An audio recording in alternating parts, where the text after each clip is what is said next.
Making Peace with Diet. Break free from unworkable diets and reclaim the life you value.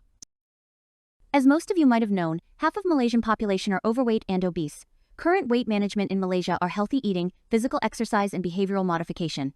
However, there is a lack of behavioral therapy intervention by the healthcare professionals. This is because they are not trained with counseling skills. At the same time, even if the clients choose to meet counselor for behavioral therapy, most of them fail to attend follow-up sessions, which make the therapy less therapeutic.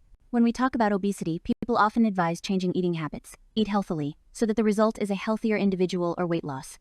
Changing eating habits is often seen as a process one must go through to achieve that result. However, in reality, the decision to change eating habits is actually the result of managing one's internal experiences, such as thoughts, emotions, and bodily sensations like cravings. The ability to manage these internal experiences is crucial for a person to make healthy eating decisions. The challenge is that, out there, not many approaches focus on developing the skill to address obesity, and this is precisely the focus of the self-help book, Making Peace with Diet. This book is not about calories and nutrition. It is about how to make action choices based on clear personal values, even in the presence of overwhelming internal experiences such as emotions, thoughts, and cravings. This is a self-help book titled, Making Peace with Diet. It is a psycho-educational material to help readers sustain their healthy eating behavioral change. It is designed based on acceptance and commitment therapy, which aim to improve an individual's psychological flexibility. Psychological flexibility means the ability to be present, open up, and do what matters, even in the face of difficult thoughts, feelings, or cravings. To understand this better, we can look at the Triflex model, which breaks it down into 3 key skills. Firstly, open up. Sometimes, we eat not because we're hungry, but because we feel stressed, lonely, or bored. Being open means learning to accept these feelings without trying to fight or fix them with food. We can notice the urge without acting on it. Secondly, be present. This means being present with our thoughts, emotions, and bodily sensations, like noticing when we're full, or recognizing when we're eating on autopilot. Mindfulness helps us pause and make a conscious choice, instead of reacting automatically.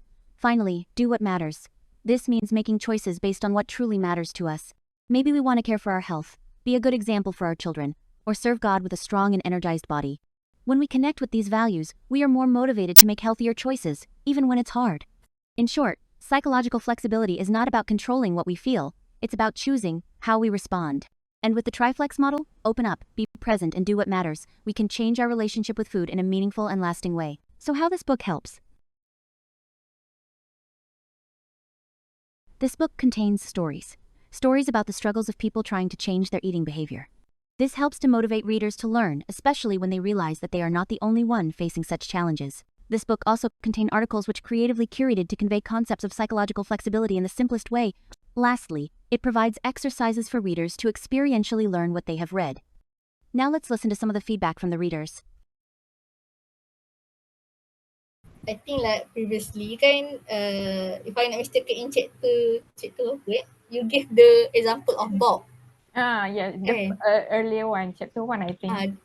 Earlier one kan, tapi with this kind of example, it's really, for me lah, it's more understandable and it's more, we can relate. And then maybe after I finish the book and then the next time I want to accept my feeling, I can just do it again, this activity.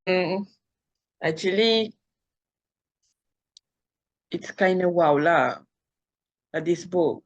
Sebab it's not, this is not, I mean, when I read this, it's not like resonate my eating behavior only, it's my life actually. My life in a whole way. Like, especially now I'm currently doing my FYP. So the things like I'm afraid doing this, I'm afraid doing that, because it's completely go out from my comfort zone. So when I read this, I need to make a home of this, afraid of doing something new or something like that. So it's actually resonate my whole life. It's not about my eating behavior. That's why, yeah, thank you for this opportunity actually. In conclusion, Making Peace with Diet, as a psycho-educational material, can provide continuous education to overweight and obese population.